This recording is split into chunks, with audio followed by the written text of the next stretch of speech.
मेरी उम्र क्या मन है भी कैसा भी इनके शरीर में रोग नहीं है। और इन दोस्तों नमस्कार, स्वागत है आप सभी का। और अभी चक्कर क्या है कि हम लोग जा रहे हैं यहाँ पर पास में ही हमारे एक शोभित भैया, वो थोड़ा कहीं बाहर घूम रहे हैं, उनके पास मैं यहाँ जा रहा हूँ। और बात सारी ये है कि जो हम इवेंट्स योग कर रहे हैं, तो इवेंट्स में हमको कुछ नया से नया मॉडिफिकेशन ऐड करना है। हम ये चाहते हैं कि दिन पे दिन कुछ उसमें नया ऐड करते रहें।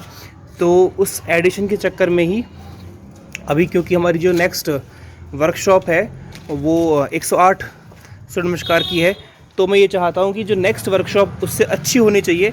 और जो हमने लास्ट टाइम जो इवेंट किया था अनूप शहर में, वो इवेंट काफ़ी अच्छा था अपने आप में, लेकिन मैं ये चाहता हूँ कि इस बार जो इवेंट हो वो बेस्ट ऑफ बेस्ट हो। मींस कि स्विमिंग पूल में हम लोग जाएंगे, 108 राउंड हमें करने हैं। उसके बाद हम लोग जब वहाँ से वापस आएँ तो लगना चाहिए कि हाँ, कुछ इवेंट में बात में दम है। तो हम नेक्स्ट टाइम पर कुछ और इवेंट्स लेके आएंगे, लाइक जैसे कि हम इवेंट्स में जैसे हार्ट वर्कशॉप है, और ओपन किडनी वर्कशॉप है, लिवर वर्कशॉप है, साथ साथ में इसकी थायराइड की वर्कशॉप है, और इसके अलावा बहुत सारे वर्कशॉप हमें करनी है इसके बारे में। तो उसके बारे में थोड़ी चर्चा करने के लिए जाना है, थोड़ी बात करनी है उनसे जाके, और सब कुछ ठीक रहेगा तो ईश्वर कृपा से हम उस वर्कशॉप को नेक्स्ट टाइम जो नेक्स्ट संडे आएगा या फिर उसके बीच में भी हम लोग उसे कर सकते हैं, क्योंकि हमको कहीं जाना पड़ेगा नहीं, वहीं पर हम लोग कर लेंगे। तो बस अभी निकल रहा हूँ यहाँ से घर से, और निकल करके आप देखते रहिए, साथ में उनसे मिलकर थोड़ी बातें करते हैं। आप देख सकते हैं ये जो हमारे सामने है, ये हमारे यहाँ का बड़ा फेमस मंदिर है, श्री बालाजी का मंदिर इसको हम बोलते हैं, और बहुत फेमस यहाँ का मंदिर है, बहुत प्रतिष्ठा इस मंदिर की होती है। तो बस इसको जस्ट देख लीजिए, फिर निकलते हैं शोभित जी के पास। अरे शोभित जी हमारे सामने हैं, वो फ़ोन पर लगे हुए हैं, बातें करने में वो बड़े मशगूल हो रहे हैं इस टाइम पर। उन्हें कुछ होश नहीं है हमारा कि कौन के पास उनसे मिलने के लिए आ रहा है। पता नहीं कहाँ पर बात चल रही है। कहाँ बात चल रही है आपकी इस टाइम पर? हिमांशु भैया से। अच्छा, हिमांशु सिंगल जी से बात चल रही है। बिल्कुल, ठीक है। उसके 108 योगा के लिए कर लिया, बुला लिया तो नमस्कार के लिए। जो हिमांशु जी हैं वो हमारे एक परम मित्र हैं, इनके भी परम मित्र हैं हिमांशु जी। हिमांशु सिंगल नाम है उनका, और वो जो है उनकी अपनी ज्वेलर्स की शॉप है, लेकिन बिकॉज ऑफ बिजी स्केड्यूल वो आ नहीं सकते, क्लास में कई बार नहीं आ पाते हैं। आएंगे ये चाहें तो वो आ सकते हैं, वो ये बोल रहे हैं कि वो आएंगे। Let's see what happens. मेरी इनसे दिन में बात हुई थी आज कि भैया आओ वहाँ पर। मेरे यहाँ उनसे बात हुई थी एक बार इसके रिगार्डिंग, तो वो कुछ भी मतलब उनका पॉजिटिव रिस्पॉन्स, बोले गुरुजी आऊँगा, मैं आऊँगा, लेकिन कुछ भी खास रिस्पॉन्स नहीं आया है। Basically he will start from 108 सूर्य नमस्कार वर्कशॉप। सीधा बात छोड़ेंगे आगे। मतलब चक्कर ये है कि कुछ हल्का नहीं करना, सीधा भारी काम करना है, और फर्स्ट डे ही आकर सीधा फोड़ना है वहाँ आगे। तो थोड़ा सा घूम करके आते हैं शोभित जी, चलिए आगे की तरफ। इनके पास थोड़ा समय है, और अगर उन्होंने मुंह बनाया भी होगा तो वो हमको दिख गया है, इसमें रिकॉर्ड हो गया है। तो क्योंकि बिकॉज ऑफ सामने कैमरा लगा हुआ है, तो सब कुछ रिकॉर्ड हो रहा है सामने से। अगर इनके मन में नहीं भी होगी तो वो सब कुछ दिख जाएगा साफ साफ, स्पष्ट इनके मुंह पर सामने दिख जाएगा। मैं आ चुका हूँ अपनी फेवरेट जगह पर इस टाइम पे। ये है हमारी गौशाला। यहाँ पर बहुत सारी गायें हमारी रहती हैं, गौ माता हमारी यहाँ पर रहती हैं, और उनको देख के मुझे बड़ी खुशी होती है, क्योंकि ये बड़े प्रेम से मेरे पास आती हैं। और दोस्तों अभी कुछ टाइम पहले क्या हुआ था कि एक हमारी गौ माता थी, जो कि हमारी गली में ही उसको कुछ दिक्कत हो गई थी, तो वो नीचे बैठ गई थी। तो अक्सर इसमें क्या होता है पशुधन में, कि अगर एक बार कोई भी गौधन हमारे नीचे बैठ जाए, ज़मीन पर बैठ जाए, तो वो उठते नहीं है, ऐसा होता है। ये देखिए बीच में गोमती है हमारी, गोमती, ये गोमती है, बड़ी सीधी हमारी गौ माता है। तो उस गाय के साथ में क्या हुआ था कि वो वहाँ पर बैठ गई थी, और बैठ कर के वो उठे नहीं वहाँ से। तो हमको बड़ा दुख हुआ, लेकिन उसको हम कैसे भी गौशाला तक उसको लेकर के आए। लेकिन अभी मैंने देखा है, क्या देखा है कि जहाँ पर ये गौ माता ब्लैक वाली बैठी हुई है इस टाइम पर, इस जगह पर उसकी जगह थी, और वो यहाँ पर अभी नहीं है। तो मुझे पता करना पड़ेगा इन लोगों से कि देखो ये मेरे पास आ रही है, इसको मुझसे बड़ा प्रेम, ये मुझसे बड़ी प्रेम करती है, तो ये मेरे पास आ गई है। तो बड़ा प्रेम मानती है मुझसे हमारी माताएं। तो अभी जस्ट जाके बात करते हैं उन लोगों से कि वो हमारी गौ माता को क्या हुआ था। जो भैया, जो वो हमारी जो गाय वहाँ से गाय लेकर के आए थे, उस दिन रात में जो गाय लेकर के हम लोग आए थे यहाँ आपकी गौशाला में, जो वाइट रंग की गाय जो वहाँ बैठी हुई थी, वो कहाँ पर है आजकल? वो तो ख़त्म हो गई। तो आपने देखा कि जो यहाँ पर गौ सेवक हैं, जो हमारे भैया हैं, आपका नाम क्या है? राजपाल। घबराइए मत, ऐसी कोई वीडियो नहीं है, नॉर्मल है ना। तो थोड़ा सा ये गवर्नमेंट की गौशाला थोड़ा डरते हैं लोग बताने से कई बार, हालांकि डरने की कोई बात नहीं है इसमें, लेकिन वो जो गाय थी हमारी, हम लोग लेकर के आए थे वहाँ से, वो गौशाला जो हमारी गौवंश थी वो हमारी बेचारी माता कल उनका मरणोपरांत हो गया और उनकी डेथ हो गई है कल, क्योंकि वो बहुत परेशान थी और हम बड़ी मुश्किल से उनको यहाँ तक लेकर के आए थे, बहुत परेशान थी वो। आप देखिए कि और जो हमारे गौवंश है, जो हमारी और गौ माता हैं, वो किस तरह से यहाँ पर आनंद ले रही हैं समय का। और हमारा श्री दामा यहाँ पर है, श्री दामा, श्री ये इस टाइम पर फुल नींद में है श्री दामा, श्री अब इसका कोई भी उठने का मूड कैसा भी नहीं है, श्री बिल्कुल ही एकदम फुल आलस में है। और इसके बगल में ही एक और है कि जब भी आपके आसपास में कोई भी गौवंश की गौशाला हो या फिर जहाँ पर भी कोई गौ माता रहती हो, आप वहाँ ज़रूर जाइए। आपको सोचना चाहिए कि गौ माता आपकी ही माता है, एक गौवंश आपके राष्ट्र का वंश आपकी माता है। तो हमेशा ध्यान रखिए कि आप गौशाला में जाएं और आपको बहुत खुशी मिलेगी वहाँ पर जा कर के, बहुत अच्छा माहौल वहाँ का होता है। और इसी के साथ थोड़ा शोभित जी से बातें करते हैं, फिर उसके बाद में वहाँ से हम लोग निकल जाएंगे। और शोभित जी पीछे जो हमारे भैया थे उनसे बातें कर रहे हैं इस टाइम पर, क्योंकि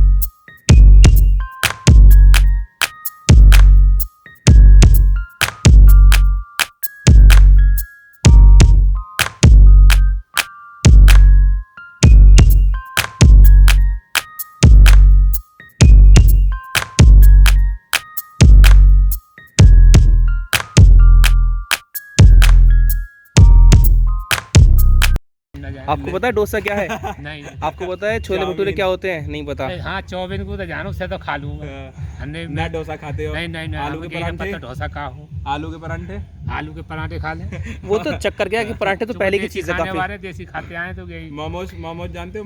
मोमोज वो मैं क्या मैदा के जो सफेद। हाँ, कभी खा लें, कभी कभार खा ले में। लेकिन वो भी अभी खाने शुरू करें कुछ टाइम से ही ना, मतलब तो आप खुद देखिए, ये जो है एकदम जब तो क्या सिंपल, आदमी बीमार है। ये देखिए सिंपल खाना खाते हैं और अब ये खुद बोल रहे हैं कि जो सिंपल लोग खाना खाते हैं वो बहुत स्वस्थ रहते हैं, इनका खुद का मानना ऐसा है। और आप देखिए कि कितना ग्लो है इनके इस टाइम पर, कितनी खुशी। कितनी एज होगी आपकी इस टाइम पर? मेरी उम्र? हाँ, मेरी उम्र 51 है। 51 साल के हैं। और कोई रोग है कैसा भी? है जी? कोई रोग है शरीर में? नहीं जी, देखो कोई भी कैसा भी इनके शरीर में रोग नहीं है और इनकी एज 51 ईयर्स है। आप खुद ही चीज़ देखिए कि उनके फेस पर कितना ग्लो है। और उसका बड़ा कारण ये है कि वो कुछ भी अनहेल्दी नहीं खाते, वो हमेशा वही खाना खाते हैं जो एकदम नेचुरल होता है। और वो यही बोलना चाहते हैं कि अभी आप देखिए कि खुद आप देख सकते हैं चारों तरफ आपके आसपास में जितने भी लोग होंगे, जो जवान लोग होंगे 20 साल के, 22 साल के, 25 साल के, उनको भी किसी को हार्ट रोग, किसी को किडनी की दिक्कत है, किसी को लीवर में समस्या है, किसी के अंदर कैंसर हो गया, किसी के अंदर कुछ है। उसका बड़ा कारण यही है कि वो लोग एक तो अच्छे से खाते नहीं हैं, अनहेल्दी खाना खाते हैं, बाहर का खाना खाते हैं। आपको ध्यान रखना चाहिए कि आप कुछ सीखें इन लोगों से। देखिए ये बहुत सिंपल खाना खा करके, बहुत अच्छा खाना खा करके, एकदम लाइट फूड खा करके लोग इतना स्वस्थ रह सकते हैं और बिना किसी भी रोग के। तो आप ट्राई करें कि आप भी ऐसा खाना खाइए जो आपके लिए बड़ा हितकारी हो भोजन, क्योंकि देखिए आपका जो स्वास्थ्य है उसका सीधा संबंध आपके खाने से होता है।